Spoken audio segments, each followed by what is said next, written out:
Well, we have a huge audience today representing every industry from asset management to sewer equipment. And if you're all here for one reason, to grow your social media following. So we'll tell you up front, there's no secret get followers fast scheme. But if you want to attract loyal and active followers who will in turn hopefully become customers, we've got some proven strategies for you. Did you know that if the business across the street is using Facebook or Instagram, you can see everyone who's following them? The same for industry influencers, even your closest competitors. And if you follow their followers, the odds are they're going to follow you back. What about hashtags? Ever wonder how small accounts with just maybe 100 followers reach thousands of people?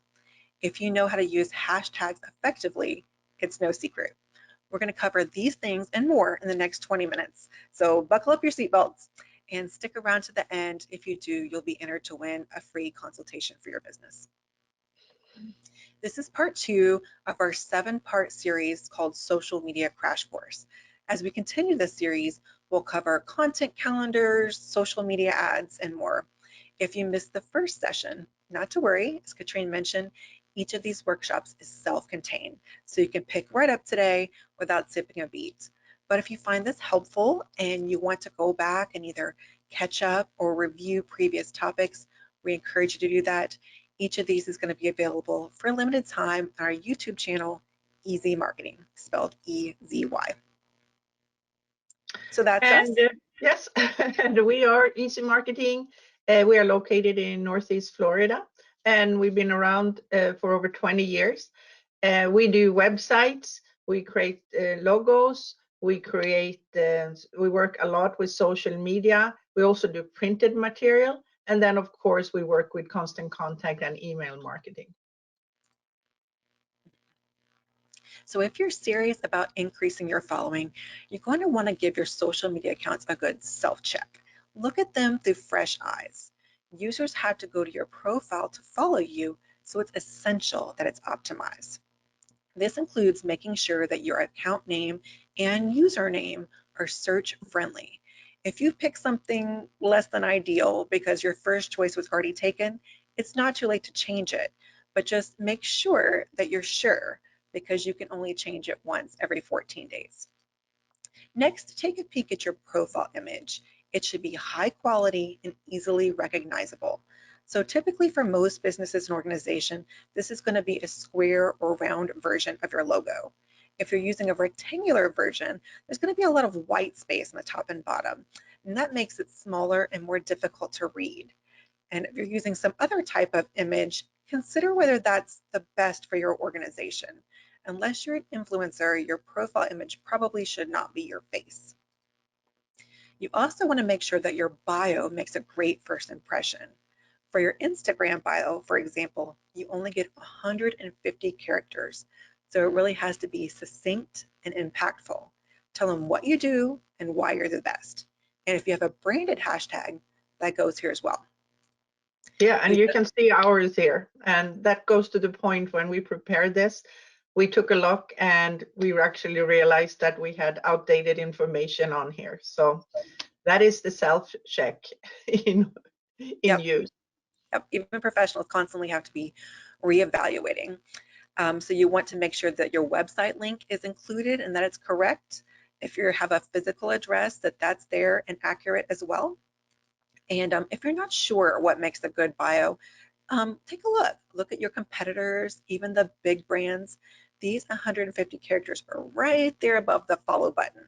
So they could be your first and last chance to gain a follower.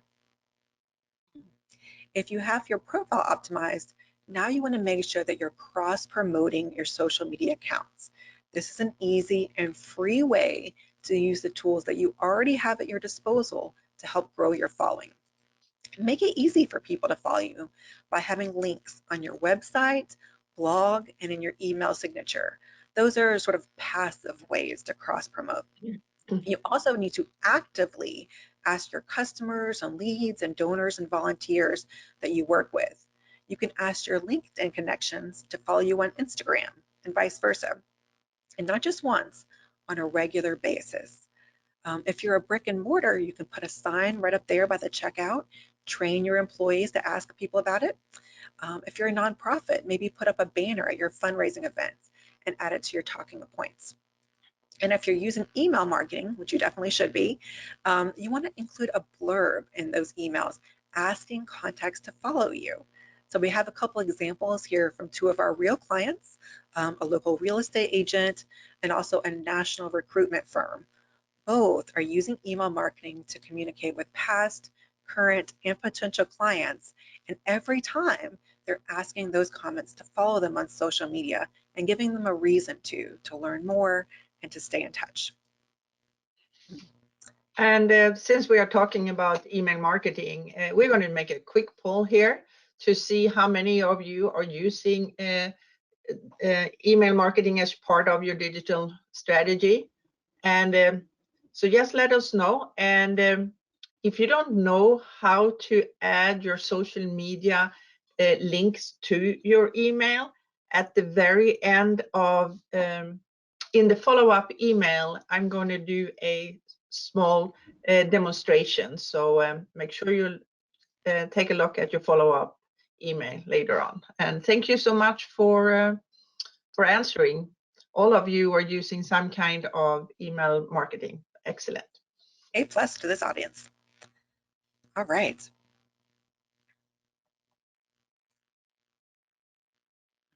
So once you're directing people toward your social media channels, you want to think about how you're using them. So social media is not a billboard where you just post a bunch of for sale flyers. It's a community, and you have to engage with people to grow that community. As we teased in the beginning of the workshop, following accounts so they'll follow you back is a solid strategy to grow your following. 14% of users that you follow will follow you right back, no questions asked. So that's an immediate gain. But it's more important to gain the right followers. So if you're in the business of, say, cleaning pools and you gain 1,000 followers next year, but 95% of them don't have a pool, you're not really going to move the needle. So the strategy is to follow users who are likely to be interested in the products and services that you offer.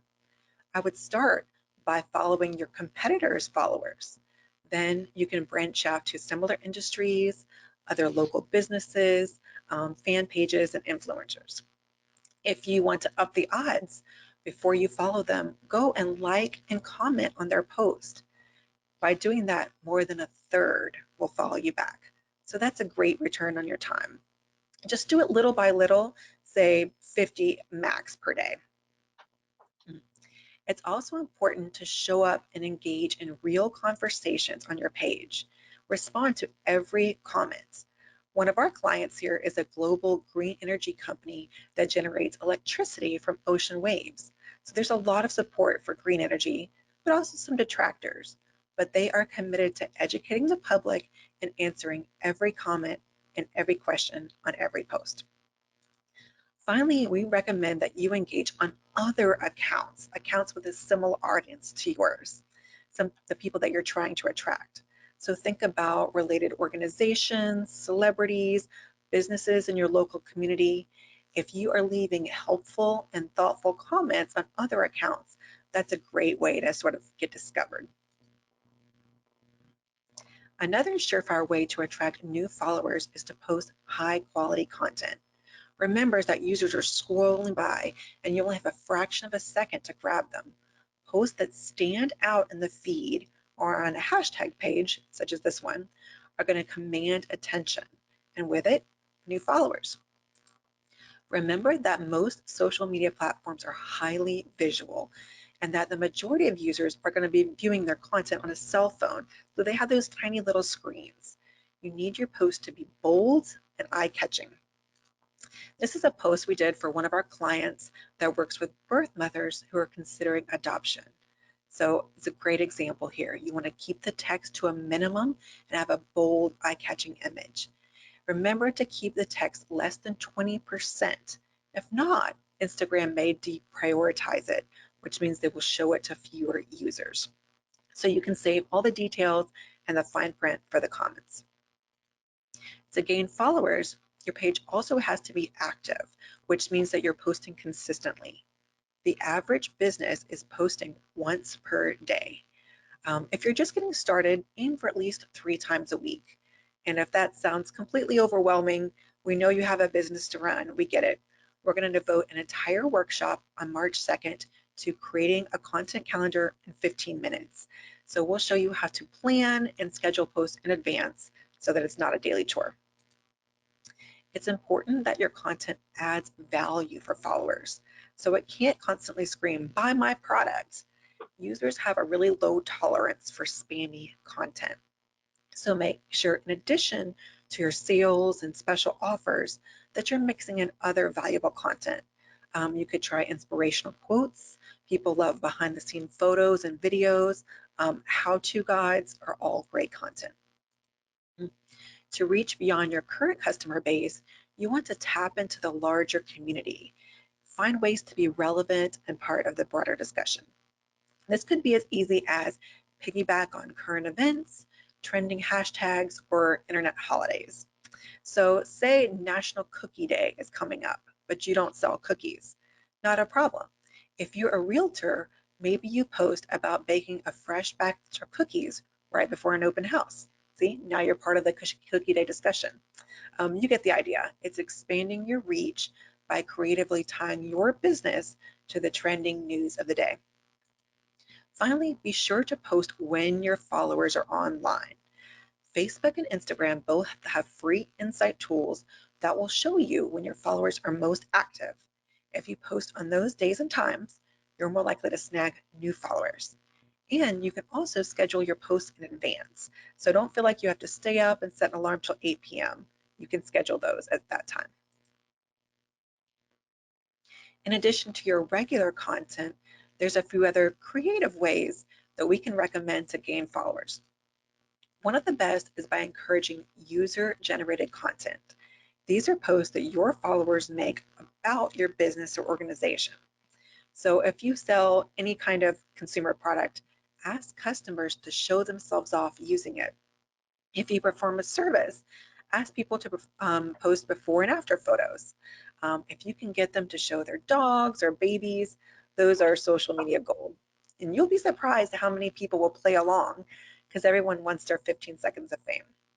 The important thing is that they tag your account so that you can see and share that content. Contests are another great way to drum up followers. So basically you're offering a giveaway or a prize of some kind in exchange for their entry. So that entry could be liking, sharing, tagging, and definitely following your page. Obviously, social media platforms have a lot of rules and guidelines for contests, so make sure you're reading and following those carefully. But offering up some free merch or a free introductory service, maybe tickets to your fundraising event, are great incentives to entice new followers. You might also consider partnering with influencers. Now, if you're over 40, you might be skeptical of influencers. That kind of sounds like a made-up job for millennials, right? But influencers are just people or brands with an established social media following, which is what you're trying to get. So by partnering with influencers with a similar audience, you can expand your reach. For example, ProStringer is a brand we love. They sell a portable machine that lets you restring your tennis racket. Genius, right? But obviously that's a niche market. So they partner with influencers, pro tennis players, college tennis players, people that already have a strong following to show off the product on social media. That helps reach a large audience that's already in your target demographic. Just be sure when you work with influencers to disclose that relationship openly. One of our very best ways to increase your following is to learn to use tags appropriately. Hashtags are the card catalogs of the digital age. They serve as an indication both to the algorithm and the users that that piece of content relates to a specific topic. They make that content search friendly and they help to reach a larger audience with a common interest. So for example, when you use the hashtag pregnant, as you see here, that post is followed with all the content using that hashtag. Users can search them like they would Google or any search engine, And they can also follow hashtags like they would a friend or business to see posts in their feed. By using hashtags in your post, you open them up to a wider audience. Without hashtags, the post you see here would be limited just to the users who follow this account and any connections they share it with. But by using hashtags, this post is visible to anyone who searches or follow any of the dozen or so hashtags we used. In fact, using Instagram's free Insights tool, you can see that 79% of the accounts reached by this post weren't followers. That means that 79% of people who saw this were new faces, people who found this content using hashtags. So unfortunately, it's not as easy as slapping a pound symbol on random words or phrases. There's a lot to learn about using hashtags, and we're going to have an entire workshop devoted just to that. So join us April 6th, and we'll teach you more about hashtags. If you have a local brick and mortar, you should also consider geotagging your posts. That means adding data that identifies the physical location from which the content is posted. So that could be a latitude and longitude. More typically, it's tagging a name like an attraction or a business. By tagging posts with your physical location, you make it easier for customers to find you and also for them to show up in the discovery feed. Finally, a quick note about paying for followers. There are a lot of services out there where you can buy 1,000 followers for 10 or 20 bucks. And while they may in fact produce some followers, they're unfortunately unlikely to be helpful. They're usually bots or inactive accounts. The problem is that the algorithm decides how much to promote your content based in part on engagement. So if you have all these fake followers who never like or comment or share, they're going to be dragging down your engagement score, and that keeps real people from seeing your content. Also, your account could get banned if you're suspected of paying for followers. So in short, it's just not worth it to artificially pad the numbers. Instead, we hope you found some helpful strategies here today, and we'll use them to attract long-term and loyal followers. Woo! That's all the tips we have for today. If you're interested in how to execute them, be sure to watch your inbox later today for your webinar follow-up. We'll include a copy of this slide deck, a replay of the video, and some short bonus tutorials on adding social media icons to your email signature, adding links to your emails, and also how to follow your competitors' followers. We're also going to be drawing the winner for the free consultation. We've covered a lot of ground, so before you go, we want to give you just a little homework to help you get started. If you'll implement these 3 tasks, just 3, you'll be on your way to gaining new followers. So put it on your to-do list for today, give your profile a self-check, add those socials to your email footer, and start following new accounts, preferably the followers of your competition. With that, we'll turn it over to Katrine and open the floor for your questions. You can use the bot to ask those. Exactly. If anyone has any questions, let us know. I do not see anything coming in, but very often we get emails after the webinars and we always reply to them. And so please feel free to reach out. Yep, you've met a great audience today. So we hope this has given you some great ideas, but if you're overwhelmed, if you're not getting any traction, or you just need a little help getting started, here at Easy Marketing, we're here to make it easy. We have a special for the week where we'll help you set up all of your different accounts and get them optimized. And we'll be back in 2 weeks as we continue our crash course. The next topic is all about using social media for customer service. So we'll hope you'll register and join us then. They're free as always.